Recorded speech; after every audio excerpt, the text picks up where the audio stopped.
কাছাড়ের উন্নয়নে বিশিষ্ট নাগরিকদের সঙ্গে মতবিনিময় সভা করলেন অভিভাবক মন্ত্রী কৃষ্ণেন্দু পাল। কাছাড় জেলার সার্বিক উন্নয়নকে আরও গতিশীল করতে এবং জনস্বার্থ সংশ্লিষ্ট বিভিন্ন সমস্যা ও নাগরিক চাহিদার সমাধানে বিশিষ্ট নাগরিকদের সঙ্গে এক গুরুত্বপূর্ণ মতবিনিময় সভা করলেন কাছাড়ের অভিভাবক মন্ত্রী তথা অসম সরকারের জনস্বাস্থ্য কারিগরি ও বরাক উপত্যকা উন্নয়ন দপ্তরের মন্ত্রী কৃষ্ণেন্দু পাল। রবিবার শিলচরে অনুষ্ঠিত এই সভায় জেলার বিভিন্ন স্তরের বিশিষ্ট নাগরিক, সমাজসেবী, শিক্ষাবিদ, ব্যবসায়ী, সাংস্কৃতিক ব্যক্তিত্ব এবং নাগরিক সমাজের প্রতিনিধিরা উপস্থিত থেকে জেলার উন্নয়ন সংক্রান্ত নানা গুরুত্বপূর্ণ বিষয় তুলে ধরেন। উপস্থিতিদের বক্তব্য মনোযোগ সহকারে শোনেন মন্ত্রী কৃষ্ণেন্দু পাল এবং সংশ্লিষ্ট বিষয়গুলির দ্রুত সমাধানের আশ্বাস দেন। সভায় উপস্থিত ছিলেন মন্ত্রী কৌশিক রায়, সাংসদ পরিমল শুক্লবৈদ্য, বিধায়ক ডক্টর রাজদীপ রায়, কিশোরনাথ, রাজদীপ গোয়ালা, আমিনুল হক লস্কর, কমলাক্ষ দে, পুরকায়স্থ অমিয়কান্তি দাস সহ জেলার জনপ্রতিনিধিরা। মত বিনিময় সভায় নাগরিক পরিকাঠামোর উন্নয়ন, শিক্ষা, স্বাস্থ্য, সড়ক ও যোগাযোগ ব্যবস্থা, জনসেবামূলক প্রকল্পের বাস্তবায়ন, পরিচ্ছন্নতা, কর্মসংস্থান, নগর উন্নয়ন এবং জনস্বার্থ সংশ্লিষ্ট বিভিন্ন সমস্যা নিয়ে বিস্তারিত আলোচনা হয়।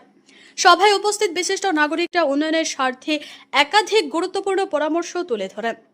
সভা শেষে বক্তব্য রাখতে গিয়ে মন্ত্রী কৃষ্ণেন্দু পাল জানান, আগামী 2 জুলাই জেলা শাসকের কার্যালয়ে জেলার সমস্ত সরকারি বিভাগের আধিকারিকদের নিয়ে একটি উচ্চ পর্যায়ের পর্যালোচনা সভা অনুষ্ঠিত হবে। এই বৈঠকে আজকের সভায় উত্থাপিত প্রতিটি বিষয় পর্যালোচনা করে একটি সুস্পষ্ট কর্ম পরিকল্পনা ও উন্নয়নের রোডম্যাপ তৈরি করা হবে। এরপর ধাপে ধাপে সেই পরিকল্পনা বাস্তবায়নের কাজ শুরু হবে। তিনি আরও বলেন, কাছাড়ের উন্নয়নকে সর্বোচ্চ অগ্রাধিকার দিয়ে সরকার কাজ করছে।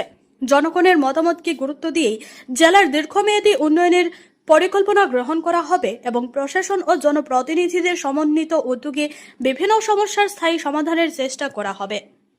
এখানে এখনো তৃতীয় রিজরিংবার কাজ এখনো শেষ হয়নি, এটা এখনো চলছে এবং আমাদের এখানকার যে সমস্ত ল্যান্ডের যে সমস্ত রেকর্ডগুলো আছে এগুলোকে ডিজিটালাইজ করার যে প্রসেস চলছে সেটা কবে যে শেষ হবে আমরা জানি না আমরা। যার ফলে কী হচ্ছে, আমাদের এখানে নামজারি হচ্ছে না।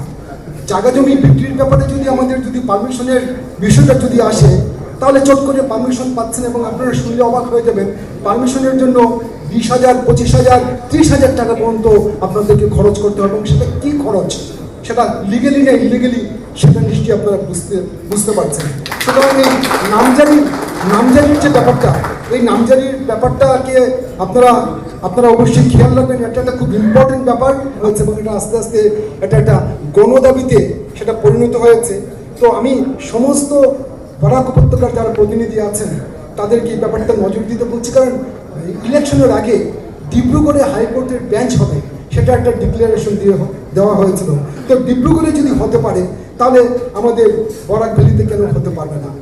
তারপরে যে ব্যাপারটা বলছি সেটা হলো যে আপনারা বলেছেন শিলচরের যে জমা জলের সমস্যা, এগুলো আমি বলবো না, এগুলো আপনারা বলে দিয়েছেন, আপনারা স্টেপ নিচ্ছেন, মানে আই ওয়েলকাম ইউ।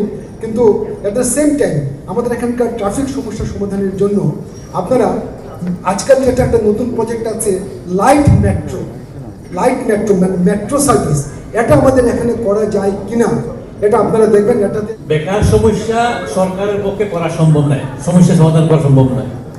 তাই বৃহৎ এবং মাঝারি শিল্প গড়ে তোলার দরকার বরাক উপত্যকায় বেকার সমস্যা সমাধানের জন্য। আর আরেকটি কথা, যে কথাটা কেউ বলেননি, যে আমাদের যেগুলো টুরিস্ট স্পট আছে সেই টুরিস্ট স্পটগুলোকে জাতীয় মানের টুরিস্ট স্পট করা দরকার। তার অনেক টুরিস্ট আসবেন, আমাদের ইনকাম অনেক বাড়বে। আরেকটা হলো যে অনেকগুলো ছাপাখানা আছে এখানে বরাক উপত্যকায়। প্রিন্টিং এর স্টেশনারি ডিপার্টমেন্টের একটি এক্সটেনশন সেন্টার এখানে প্রস্তাব আছে করার জন্য, যাতে সেটা হয়। জায়গা ইতিমধ্যে জায়গা অ্যালটমেন্ট হয়ে গেছে, যাতে এটা তাড়াতাড়ি করা যায় সেই চেষ্টা করা। আরেকটা কথা হলো যে সর্বানন্দ সোনোয়াল যখন মুখ্যমন্ত্রী হয়েছেন তখন প্রস্তাব হয়েছিল যে শহীদ স্মৃতিস্তম্ভ এখানে স্থাপন করার জন্য, সেটা এখনো হয়নি, সেটা তাড়াতাড়ি যেতে হয় সেই ব্যবস্থা করা। ধন্যবাদ। জায়গা আছে স্যার, শিলচর রাঙ্গেরখাড়ি থানার পাশে সেন্ট্রাল এক্সাইজের কোয়ার্টার আছে, এটা এখন জঙ্গল।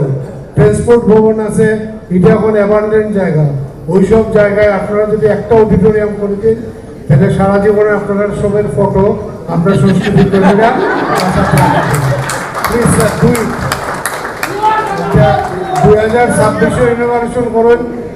আমি অ্যাক্টিভেট করেছি তো 2028-এর মধ্যে কমপ্লিট করে দেবো, আর টাইম নিতাম না। তবুও একটু যখন টাইম আছে হাততালি দিচ্ছে, একটা কথা কই sir, being a highway engineer আপনারা প্রচুর টাকা এই বরাকবেলির সড়কের লেগে দিলা। গত বছর আমরা বিধায়ক দীপায়ন চক্রবর্তীর নেতৃত্বে ক্যাপিটাল ট্রাভেলস থেকে রাঙ্গেরহাড়ি পর্যন্ত একটা বিশাল কাজ হয়েছে, কত কোটি টাকা আমি জানি না। But sorry to say, NHIDCL এর কর্তা ব্যক্তির কাছে যখন গেছি তখন they doesn't know the ABCD of highway engineering. তারা কোনো কোয়ালিটি টেস্ট সম্বন্ধে কিচ্ছু জানে না। They doesn't know Marshall stability, they doesn't know AIB, they don't know spread thickness, তারা কিচ্ছু জানে না। কাজটা হয়ে গেছে, তখন আমরা কইছিলাম যে এই কাজ 1 বছরের বেশি টিকব না। আজকে বর্তমানে আমরা বরাকবাসী হিসাবে বা কাছাড়বাসী হিসাবে রাস্তার শব্দ দেখছি, তাহলে যদি আগামী 1 বছর পরে এখন যে রাস্তা তৈরি হবে সেটা যদি গায়েব হয়ে যায় তাহলে এটা লায়াবিলিটি কাজ থাকবে। আমরা আনসারেবল কাউকে পাচ্ছি না। আমরা চাই আমাদের যে রাইট আছে রাস্তা, ভালো রাস্তা আমরা পাই। রাস্তার ব্যাপারে অনেক কিছু তুলে ধরা হচ্ছে, আমি বিশেষ কিছু বলছি না। দ্বিতীয় কথা হচ্ছে আমাদের শহরটা হচ্ছে কোভিড শহর, আমাদের শহর হচ্ছে ভাষা শৈলের শহর। আমার মনে হয় এখানে যারা আছি কেউ দ্বিমত হবে না, আমরা ভাষা শৈল স্টেশন শিলচর চাই। আমাদের শিলচরে যে রিসেন্টলি স্পা ঘটনা ঘটেছে, 4টা ঘটনা ঘটেছে 9 দিনে। এই 4টা ঘটনার পিছনে একটা বড় রিজন, কারণ আমি নারীকে নিয়ে কাজ করি, মেয়েদেরকে নিয়ে কাজ করি, আমার সংস্থা হিউম্যান ট্রাফিকিং নিয়ে কাজ করে। আনএমপ্লয়মেন্ট, লাইফস্টাইলের সাথে মানুষ টাকা পাচ্ছে না। তো আমাদের আসামে রিসেন্টলি অনেক বাইরের ইনভেস্টর এসেছে, ইনভেস্ট করেছে। রিসেন্টলি যেবারের মুখ্যমন্ত্রীও আসছিলেন আমাদের এখানে, হয়তো কোনো ভবিষ্যতে আবার আসবেন। এখানে আপনারা যদি চান কিছু এমপ্লয়মেন্টের জন্য যদি কিছু কোম্পানি এখানে আনা যায়, আমার মনে হয় না কোনো কোম্পানি গুয়াহাটি অব্দি এসেছে, বরাক অব্দি আসবে। এখানে র মেটেরিয়ালের কোনো অভাব নেই। তো প্লিজ এটা যদি করেন, এমপ্লয়মেন্ট যদি হয়, তাহলে ওই ক্রাইমগুলো অনেকটা, ড্রাগস এবং এই যে মহিলাদের যে যৌন ব্যবসার যে এটা অনেকটা কমে যাবে। হচ্ছে যে আমাদের এখন এনরোলমেন্ট 700+, কিন্তু আমরা স্টুডেন্টসদের এনরোলমেন্ট তো দিচ্ছি ফি ওয়েভার। তারা আসছে কেন? নিযুত ময়না এবং নিযুত বাবুর জন্য, কিন্তু তাদেরকে আমরা অ্যাবসেন্টিজমটা আটকাতে পেরেছি? সেটার জন্য কি আদৌ কিছু করা যায়? তাদের যদি কলেজে না আনতে পারি, আমরা কি করে পড়াবো? তাদের রেজাল্ট কোথা থেকে হবে? কোয়ালিটিটা আমরা দেবো কি করে? Because we are held responsible. আমাদের রেসপন্সিবিলিটি, আমাদের জিজ্ঞেস করা হয়, অ্যাকিউজ করা হয়, why is the quality so deteriorating? কেন ডিটেরিওরেট করছে? সেটার মূল কারণ হচ্ছে তাদের অ্যাডমিশন দেওয়া হচ্ছে, কিন্তু তাদের কলেজে আসার জন্য কোনো স্কিম নেই, কোনো বাধ্যতামূলক কিচ্ছু নেই যে তাদের আসতে হবে, পড়াশোনাটা করতে হবে। কে ভোট দেবে না সেই চিন্তা না করে একটা এনফোর্সমেন্ট যেখানে আছে, একটা মাস ইভিকশনের প্রয়োজন আছে। এবং আমি সেই কাজও আমরা আস্তে ধীরে এটা শুরু করব, যে মাস এভিকশন যাতে আমরা আগামী দিনে শিলচরে করতে পারি।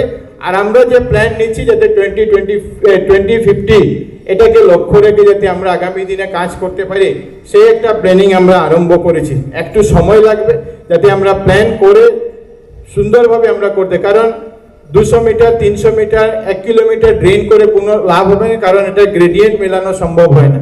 আমি যেখানে 200 মিটার করব সেটা গ্রেডিয়েন্ট হবে, কিন্তু তার সঙ্গে যেটা কানেকশন হবে সেগুলো মেনটেন হয় না। এই জন্য সেই বিষয়টা আমরা একটা চেষ্টা করছি। আজকের দিনে আমরা আগামী পুজোর পূর্বে যাতে শিলচর পৌর নিগমের নির্বাচন করানো যেতে পারে, সেটার জন্য সরকারি তরফ থেকে যে প্রক্রিয়া, সেই প্রক্রিয়া ইতিমধ্যে আরম্ভ হয়েছে। ভোটার লিস্টের যে ব্যবস্থা, সেই ব্যবস্থা আরম্ভ হয়েছে, কারণ আপনারা জানেন যে ভোটার লিস্ট সংশোধন না করে করা যাবে না। 2026-এ যে নির্বাচন হয়েছে, 2026-এর নির্বাচনে ভোটার লিস্টটা পিউরিফাইড হয়েছে এসআর এর মাধ্যমে। আগে যে ভোটার লিস্ট আমাদের কাছে ছিল, সেই ভোটার লিস্টটা এসআর এর আগের ভোটার লিস্ট ছিল। এই জন্য যার নাম এসআর এ কাটা হয়েছে বা যার নাম এসআর এ অন্তর্ভুক্ত হয়েছে তারা এখানে ভোট দিতে পারবেন, যার নাম নেই তারা পারবেন না। এই জন্য 2026-এর বিধানসভা নির্বাচনে যে ভোটার লিস্ট, সেই ভোটার লিস্টকে মাদার ভোটার লিস্ট ধরে যাতে আমরা ভোটার লিস্ট তৈরি করতে পারি। নেই কারণ আপনাদের সাজেশনটা নিয়ে তার মাঝে কিছু পয়েন্ট আমি ওইখানেই মিট আপ করার চেষ্টা করব।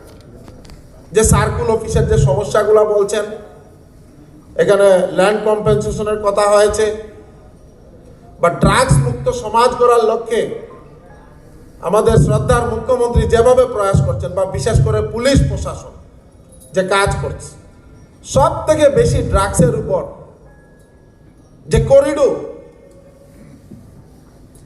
আমি বিধায়ক হয়েছি পাতারকান্দি 2016 ইংরেজিতে, তার আগের স্ট্যাটিস্টিক্স যদি দেখা যায় 5 বছরেও 5 কোটি টাকা ড্রাগস জব্দ হয়নি, কিন্তু বিগত 10 বছরে শুধু এই চুরাইবাড়িতে প্রায় 7 থেকে 800 কোটি টাকা ড্রাগস জব্দ হয়েছে।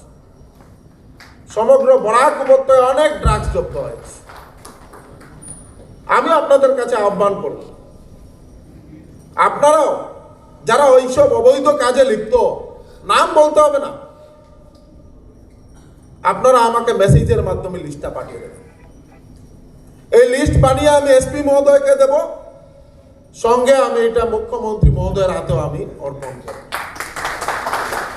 কাউকে ছেড়ে কথা হবে না।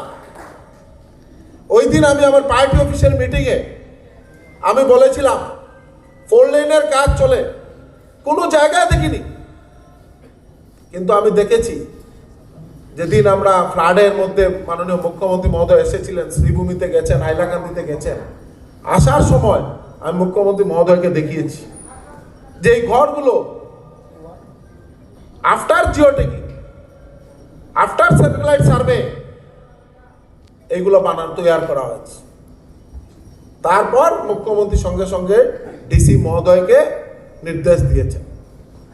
আমি ওই এখন নতুন ডিসি আসবেন, কারণ আয়ুষ গার্গ মহাশয় ট্রান্সফার হয়ে গেছেন, যার কারণে রিভিউ মিটিং 2 তারিখ রেখেছি, যাতে ওই অবৈধ যদি কোনো ব্যক্তি এই সব ল্যান্ডের কাজে জড়িত থাকে ধরে জেলে ভরে দেওয়া।